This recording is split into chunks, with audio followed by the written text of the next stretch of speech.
आपल्या देशातील आघाडीच्या एल-पी-जी इम्पोर्टर्सपैकी एक म्हणजे कॉन्फिडन्स पेट्रोलियम इंडिया लिमिटेड, ज्यांचा देशभरामध्ये व्हास्ट नेटवर्क आहे डिस्ट्रिब्युशनचं आणि बॉटलिंग प्लांट्ससुद्धा आहेत. आपल्यासोबत त्या ग्रुपचे सी-एम-डी आहेत नितीन खारा सर. खारा सर, आपण NDTV मराठीसोबत बोलताय, खूप खूप धन्यवाद. ही जी परिस्थिती आलेली आहे, पण तरी तुमच्या चेहऱ्यावर हसू आहे, आत्मविश्वास आहे. ही परिस्थिती आहे, काय कसं विश्लेषण कराल त्याचं? नाही, सर्वात प्रथम तो काय सिच्युएशन फारच फारच फारच वर्स्ट आहे एकदम. मी सांगणार कारण की जे स्टेट ऑफ हॉर्मुज आहे तिथे सगळे वेसल अटकलेले आहे. आमचेसुद्धा 3 वेसल तिथे अटकलेले आहे आणि कोणीच म्हणजे तयार नाही आहे. वेसल ऑपरेटरही तयार नाही आहे, कॅप्टनही तयार नाही आहे की तिथून बाहेर निघासाठी. हां, धमकी तशी धमकी तशी आहे की कोणी निघायला तयार नाही आहे. नंबर 1. नंबर 2, आता मी कसाला थोडा स्माईल करून राहिलो कारण काय परिस्थिती तो एकदम वर्स्ट आहे, खराब आहे. स्माईल करासारखी बिलकुल नाही आहे, मी मानतो. पण काय आहे की आमचे प्रधानमंत्रीने आम्हाला शिकवलेलं आहे, आमचे आदरणीय प्रधानमंत्री श्री नरेंद्र मोदीजीने शिकवलेलं आहे की कसं बाहेर निघायचं ते विचारा. तर आम्ही तेच विचारून राहिलो की या पोझिशनमधून आपण कसं बाहेर निघायचं. आता जे लोकांना मी रिक्वेस्ट केली, आमचे जितके कंझ्युमर आहे त्यांनाही रिक्वेस्ट केलेली आहे की तुम्ही जसा तुम्ही आता सिलेंडर तुम्हाला फ्री मिळतात तर तुम्ही काही उपयोग करता, कसाही उपयोग करता, पाणी पण त्याच्यात गरम करतात, हेही सगळं. पण आता थोडं काटकसर करा, राशनिंग करा की नाही मला आता हे इतकं बनवायचं आहे, असं करायचं आहे. माझं जे सिलेंडर 1 महिना चालतं त्याला 1.5 महिना कसं चालू ते विचार करा. ते आम्ही सगळं निरोपही देऊन राहिलो आमचे डोमेस्टिक कस्टमरलाही आणि कमर्शियल कस्टमरलाही. पण डेफिनेटली सिच्युएशन फारच वर्स्ट आहे, एवढं सांगतो मी. आम्ही कॉन्फिडन्स पेट्रोलियम याची आता हे करून राहिली की जे माल आता इथून नाही येत तर आम्ही US वरून कसं आणू. पण US ला वेळ लागते, एक वेसल आणायला 26 दिवस लागते ट्रान्सपोर्टेशनला. तर ते कसं आणायचं, काय करायचं ते प्रयत्न आमचे चालू आहे. सर, मागे आपण NDTV मराठीशी बोलताना सांगितलं होतं व्हेनेझुएला आणि दुसरे ऑप्शन्स आहेत.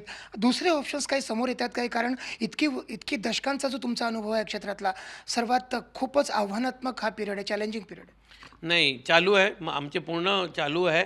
पण एकदम काय हे ऑल ऑफ सडन सुरू झाला आणि स्ट्राईक एकदम ऑल ऑफ सडन झाली आणि ऑल ऑफ सडन हे वॉर सुरू झाला. तर आता सगळे मार्केट एकदम वॉलटाईल आहे, पूर्ण मार्केट वॉलटाईल आहे. प्रायझिंगसुद्धा फारच वॉलटाईल आहे. प्रायझिंगमध्ये काहीच कुठे काय सांगतात, कोणी रिफायनरी काय ऑर्डर घेतात, काय रेट सांगतात तेही पूर्ण अनिश्चित आहे. तो फार वर्स्ट पोझिशन आहे. पण आम्ही कोशिश करून राहिलो की US चे आमचे डायलॉग चालू आहे आणि असं आमचे जितके कस्टमर आहे त्यांना पूर्ण कोशिश करू की सप्लाय चालू कसं राहू शकते. पण त्रास आहे, मी म्हणतो की इतकं इझी नाही आहे, फारच सांभाळायचा त्रास आहे. ऑटो LPGचे जे आमचे इतके जास्त 3 से 9 स्टेशन आहे, सगळे ऑटो ड्रायव्हरला मी विनंती करतो, रिक्वेस्ट करतो की त्यांनीसुद्धा सांभाळून LPGचा जे वापर करायचा आहे ते सांभाळून करायचं आहे. सर, या बाबतीत जे नवीन ज्या बातम्या समोर आल्या की ज्या पद्धतीनं जे कमर्शियल LPG सिलेंडर्स आहेत त्यांना जास्त देण्याचं नाही वगैरे, ही जी पद्धत सुरू आहे, तुम्हाला काय वाटतं कितपत हे योग्य आहे? नाही, डेफिनेटली गव्हर्नमेंटचं हे जे पहिलं एकदम व्यवस्थित आहे. कारण सगळ्यात आधी डोमेस्टिक कस्टमर आहे आपल्यासाठी, की डोमेस्टिक कस्टमरला काही त्रास नाही झाला पाहिजे ते गव्हर्नमेंट विचारून राहिली. एकदम उच्चतम त्यांनी पाय ठेवला आहे गव्हर्नमेंटनी, मी त्यांचं स्वागत करतो. आणि फारच त्यांनी आवडून डोमेस्टिक कस्टमरला त्रास नाही झाला पाहिजे. तो जितका कमर्शियल त्यांच्याकडे प्रॉडक्ट आहे ते कमर्शियलमध्ये देऊन राहिले. सर, एक शेवटचा प्रश्न, केंद्र शासनासोबत आपला काय संपर्क सुरू आहे? काय तिथनं काही मेसेजेस मिळत आहेत? काय पॉझिटिव्हिटी कुठे जनरेट होते? नाही, ते सगळं लोक लागलेले आमचे आदरणीय पुरी साहेब आहे, जे आमचे पेट्रोलियम मंत्री आहे, त्यांनीसुद्धा म्हणजे एव्हरी डे नाही, एव्हरी ओव्हर्सला मीटिंग चालू आहे त्यांची.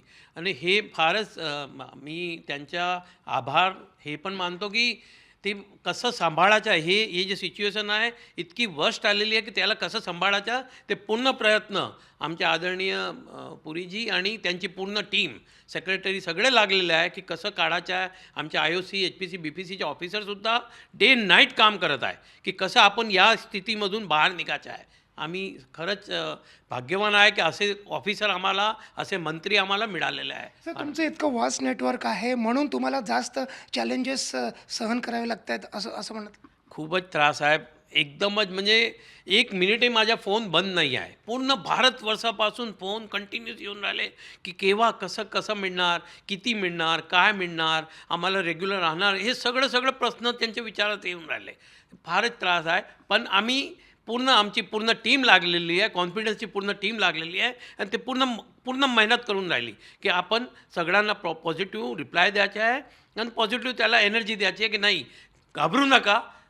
नक्कीच काही ना काही रस्ता निघून राहिला ते. खूप खूप धन्यवाद. तर भारतीय उद्योग जगताची हीच भावना आहे, की परिस्थिती खूपच आव्हानात्मक आहे हे नक्की. जेवढा मोठा प्लेयर आहे त्याला तेवढीच जास्त आव्हानं भोगावी लागत आहेत, जसं की खारासाहेब आपल्याला सांगतायत. पण त्याच वेळेला भारतीय उद्योग जगताची केंद्र सरकारवरती एक अपेक्षा आहे, आशा आहे, की ते त्यातनं निश्चितच मार्ग काढतील आणि निश्चितच या संकटातूनही आपण सगळे बाहेर येऊ अशी त्यांना पूर्ण खात्री आहे, आत्मविश्वास आहे. व्हिडिओ जर्नलिस्ट विनय शुक्लासोबत संजय तिवारी, NDTV मराठी, नागपूर.